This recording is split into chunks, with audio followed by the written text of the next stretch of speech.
कहानी फ्यूचर यानी काफी आगे के टाइम की है, जहाँ दुनिया को हम तबाह हुआ देखते हैं। अब जमीन की ऐसी हालत कैसे हुई और किस तरह लोग अपनी जिंदगी गुजारते हैं, ये जानने के लिए बढ़ते हैं कहानी की एक्सप्लेनेशन की तरफ। तो मूवी की शुरुआत फ्यूचर की दुनिया को दिखाने से होती है, जब पूरी दुनिया का माहौल और हर चीज काफी खराब हो गई थी। दरअसल साइंटिस्ट ने एक्सपेरिमेंट तजुर्बा करने की कोशिश की थी। उन्होंने पेड़ पौधों के डीएनए में छेड़छाड़ करके उन्हें बदलने की कोशिश की, पर उनका ये एक्सपेरिमेंट पूरी तरह से फेल हो जाता है, क्योंकि उन्होंने पौधों के डीएनए को तो बदल दिया, पर वो इतने खतरनाक हो गई कि इंसानों की जान के ही दुश्मन बन गई। उन्होंने बुरी तरह चुन चुन कर इंसानों को शिकार बनाया, जिससे हालात इतनी खराब हो गई कि जमीन अब ऐसी बन गई है और ये खतरनाक वायरस हर तरफ फैल गया। जाहिर है ऐसे हालात में सरवाइव करना, जिंदा रहना बहुत मुश्किल था। हर किसी को अपनी अपनी जान की पड़ी, जिस वजह से इंसानों ने भी खुद को दो हिस्सों में बांट लिया। जैसे कि अमीर पैसे वाले लोग आम लोगों से अलग एक कॉलोनी बनाकर रहने लगते हैं, जिसका नाम सिटाडेल था। सिटाडेल कॉलोनी का माहौल बाहरी दुनिया की निस्बत काफी अलग था,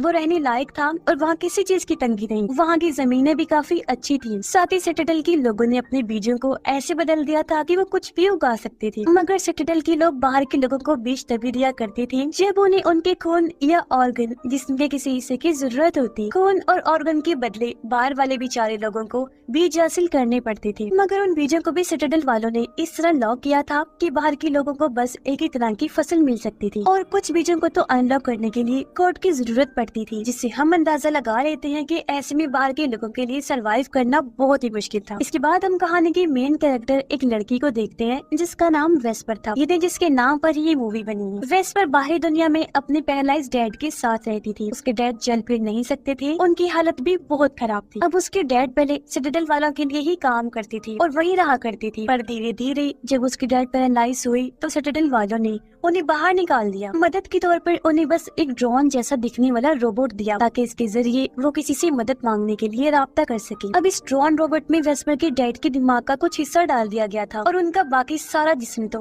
बेड पर ही पैरालाइज हालत में पड़ा हुआ था। हम देख पाते हैं कि वेस्पर एक काफी ज़हीन और बहादुर लड़की है। वो अच्छे से जानती है कि इन हालात में कैसे सरवाइव करना है। उसने अपनी छोटी सी लैब बनाई हुई थी, जहाँ वो अपने हिसाब से पेड़ पौधों को जेनेटिक बदलती रहती थी, उन पर एक्सपेरिमेंट करती है। साथ ही वो अपने डैड को जिंदा रखने के लिए लाइफ सपोर्ट सिस्टम के जरिए उनका इलाज कर रही थी, जिसके लिए मशीन की जरूरत होती थी, क्योंकि तभी लाइफ सपोर्ट सिस्टम काम करता था। और ऐसे उसके फादर अभी तक जिंदा थे। अब एक दिन वेस्पर जब ड्रोन रोबोट के साथ घर आ रही थी, तो उसने देखा कि मेरे डैड की लाइफ सपोर्ट सिस्टम की बैटरी किसी ने चुरा ली है। इससे वेस्पर परेशान हो गई और अब उसे ना चाहते हुए भी अपने अंकल से मदद लेनी पड़ेगी, जो बहुत ही बुरा इंसान है, और वो उसके पास चली जाती है। असल में उसका अंकल एक ऑर्फनेज को चलाया करता था, यानी जहाँ बेघर बच्चों को रखा जाता है। वो बच्चों को अपने मकसद के लिए ऐसे इस्तेमाल करता था कि उन बच्चों की खून और ऑर्गन के बदले वो सिटाडेल वालों से लेन देन किया करता था, ताकि वो अपनी जिंदगी आराम से गुजार सके। और वेस्पर अपने अंकल के यहाँ आकर देखती है कि कुछ लोग एक जग को मार रहे हैं। जग दरअसल इंसानों जैसे दिखने वाले ह्यूमनॉइड रोबोट्स थे, जिन्हें सिटाडेल वाली अपने रोजमर्रा के काम करवाने के लिए बनाया करती थी। वेस्पर के अंकल ने इस जग को वहाँ से खरीदा था, पर अब जब वो उसके किसी काम की नहीं रही तो वो उसे मरवा देता है। और वेस्पर अपने अंकल को बताती है कि मुझे अपने डैड की लाइफ सपोर्ट सिस्टम को चलाने के लिए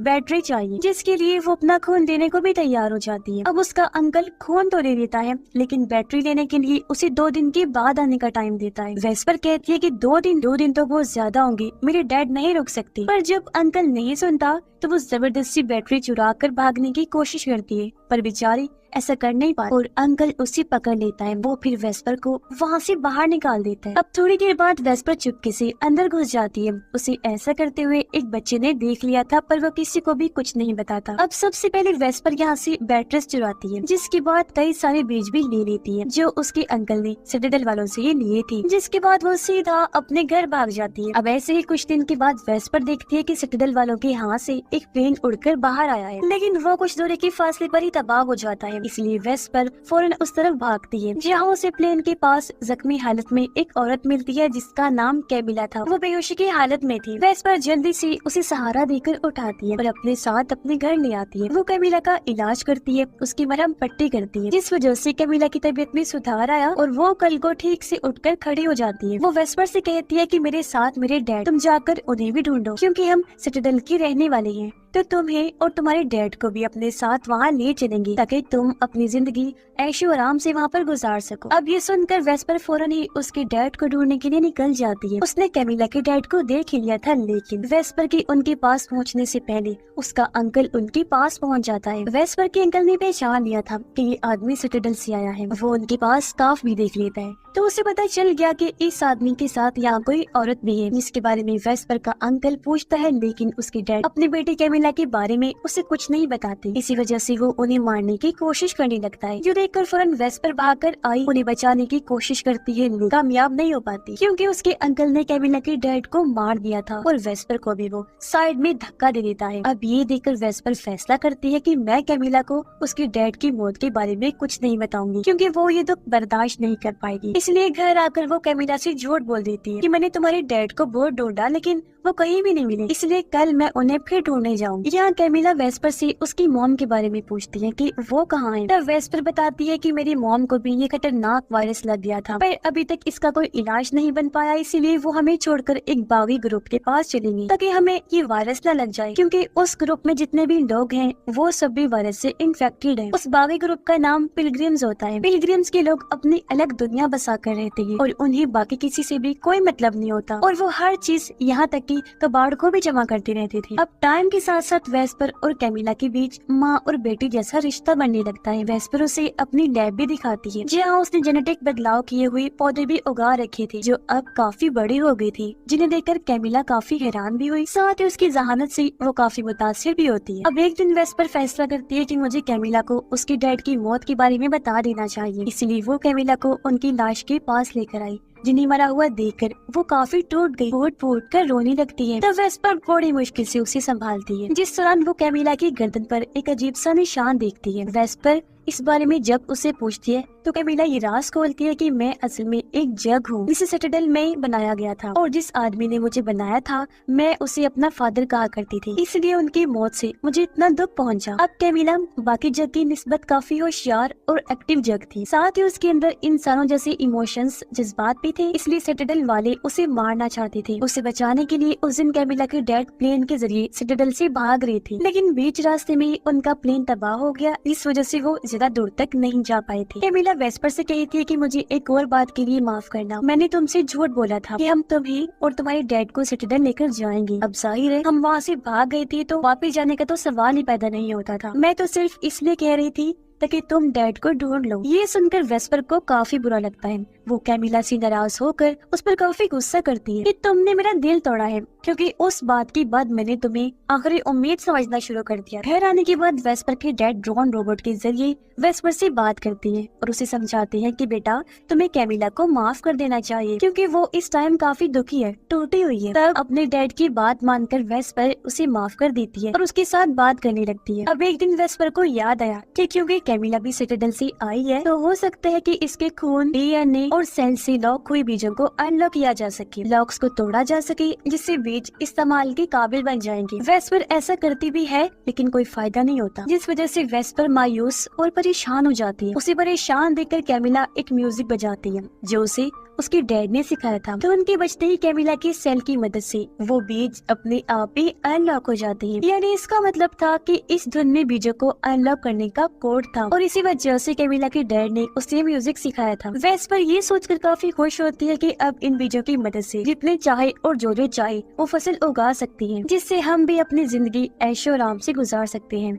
सिटाडेल जैसी, और हमें वहाँ जाने की भी जरूरत नहीं पड़ेगी। अब एक दिन जब वेस्पर घर पर नहीं थी तो यहाँ उसका अंकल आ जाता है। वो जब कैमिला को यहाँ देखता है तो उसे अपने साथ ले जाने लगता है, पर जब उसकी नजर कैमिला के गर्दन पर बने निशान पर गई तो उसे ये जानने में देर नहीं लगती कि ये लड़की असल में एक जग है। लेकिन इससे पहले वो कैमिला के साथ कुछ करता यहाँ तभी वेस्पर भी आ जाती है और ये दोनों उसके अंकल पर हमला कर देती हैं और दोनों मिलकर उसे काबू कर लेती हैं। अब वेस्पर अपने अंकल को नहीं मारती, वो उसके सामने एक शर्त रख देती है कि अगर तुम सिटाडेल के लोगों को कैमिला के बारे में कुछ नहीं बताओगी तो मैं तुम्हें उन बीजों को अनलॉक करने का फॉर्मूला बताऊंगी जिससे तुम और तुम्हारे ऑर्फनेज के बच्चे कभी भूखे नहीं मरेंगे। अब पहले तो उसका अंकल शर्त के लिए मान जाता है, लेकिन उसके अंदर ज्यादा इनाम पाने की लालच आ गई थी, इसलिए वो घर वापस आकर सिटाडेल वालों से राब्ता करता है और उन्हें वहाँ कैमिला और बीजू के अनलॉक होने के बारे में बता देता है। इसलिए रात होते ही सिटाडेल के रेंजर्स अंकल के पास आए। वो सबसे पहले उसे मारते हैं क्योंकि वो नहीं चाहते थे कि हमारे बीजों के बारे में किसी को कुछ भी पता चले। जिसके बाद वो वेस्पर के घर की तरफ बढ़ती है। उनके आने की खबर वेस्पर और कैमिला को भी हो गई। इसीलिए कैमिला फैसला करती है कि मैं खुद को रेंजर्स के हवाले कर दूंगी, जिससे होगा ये कि वो लोग वेस्पर को छोड़ देंगे और मेरे साथ जो उनका दिल चाहे वो कर लेंगी। जिस पर वेस्पर के डैड दोनों को कहते हैं कि वो लोग तो वैसे भी वेस्पर को मार ही देंगे, उसे छोड़ेंगे नहीं, क्योंकि अब उसके पास बीजों को अनलॉक करने का कोड जो आ गया है। इसीलिए तुम दोनों को यहाँ से भाग जाना चाहिए ताकि जब रेंजर्स यहाँ आए तो तुम्हें ना पाकर वो वापस चले जाएं। इसलिए दोनों ऐसे ही करती हैं और कुछ चीजें लेकर वहाँ से भाग जाती हैं। उधर जैसे ही रेंजर्स वेस्पर के घर में आए वैसे ही उसके डैड अपने ड्रोन का सेल्फ डिस्ट्रक्टिव सिस्टम ऑन कर देते हैं, यानी बॉम्ब के साथ खुद को उड़ा देने वाला सिस्टम, जिससे वहाँ पर काफी बड़ा ब्लास्ट हो जाता है। और होता ये है कि वेस्पर के डैड समेत ही कई सारे रेंजर्स मारे जाते हैं। ये सब कुछ वो दोनों भी दूर से देख रही थी। अपने डैड की मौत से वेस्पर आउट ऑफ कंट्रोल हो जाती है, वो पूरी तरह टूट गई। तब कैमिला बड़ी मुश्किल से उसे संभालती है, बिल्कुल वैसे ही इसी वेस्पर ने उसे संभाला था। लेकिन कुछ रेंजर्स जो बच गए थे इनका पीछे करने लगते क्योंकि उन्होंने दोनों को देख लिया था, जिस वजह से उन्हें वहाँ से भागना पड़ता है। अब ये लोग जहरीले पौधों के बीच में आ गए थे। इनके पीछे रेंजर्स भी थे और क्योंकि कैमिला को इन जहरीले पौधों के बारे में पता था इसलिए वो दो रेंजर्स को यह फंसा कर मार देती है। जिसके बाद इन्हें दो और प्लेन्स की आने की आवाज सुनाई दी, यानी कि इतनी आसानी से वो कैमिला की जान छोड़ने वाली नहीं थी। ये बात कैमिला को भी पता चल चुकी थी, इसलिए वो फैसला करती है कि अब मैं खुद को रेंजर्स के हवाले कर दूंगी ताकि वेस्पर उन बीजों के साथ आसानी से यहाँ से निकल सके। पर वेस्पर उसे ऐसा करने से रोक रही थी, लेकिन कैमिला ने तो फैसला कर लिया था जाने का। अब कैमिला के पास किसी को भी सुनाने की ताकत थी, जिस ताकत से वो वेस्पर को भी गहरी नींद में सुला देती है। और अगली सुबह जब वेस्पर की आँख खुली वो देखती है कि कैमिला यहाँ पर नहीं है, जिसका मतलब साफ था कि वो रेंजर्स के साथ सिटाडेल वापस जा चुकी है। और वेस्पर भी अपने घर आती है जहाँ सब कुछ तबाह बर्बाद हो चुका था। वो अपने घर की जमीन में कुछ बीज गाड़ देती है ताकि यहाँ फसल उग सके। तभी उसके पास कुछ बच्चे आ जाते हैं जो दरअसल उसके अंकल के ऑर्फनेज के बच्चे थे। अब उन बच्चों को लेकर वेस्पर पिलग्रिम्स यानी बागी ग्रुप के पीछे जाती है ताकि उन्हें कोई मदद मिल सके। जहाँ आकर वो देखती है कि पिलग्रिम्स ने कबाड़ इकट्ठा करके एक काफी बड़ी टावर जैसी बिल्डिंग बनाई हुई है, जिसके ऊपर वेस्पर चढ़ के उसके बिल्कुल ऊपर आ जाती है और उसके पास जो बीज थे वो उन्हें हवा में फेंककर चारों तरफ फैला देती है, जिसका मतलब था कि आने वाले वक्त में यहाँ चारों तरफ इस तरह की फसलें उग जाएंगी जिसे इंसान खा सकते हैं, जिससे सब ठीक हो जाएगा और जिंदगी जीने के लायक बन जाए एक बार फिर से। और इसी उम्मीद के साथ ही ये फिल्म, ये कहानी भी इधर ही खत्म हो जाती है।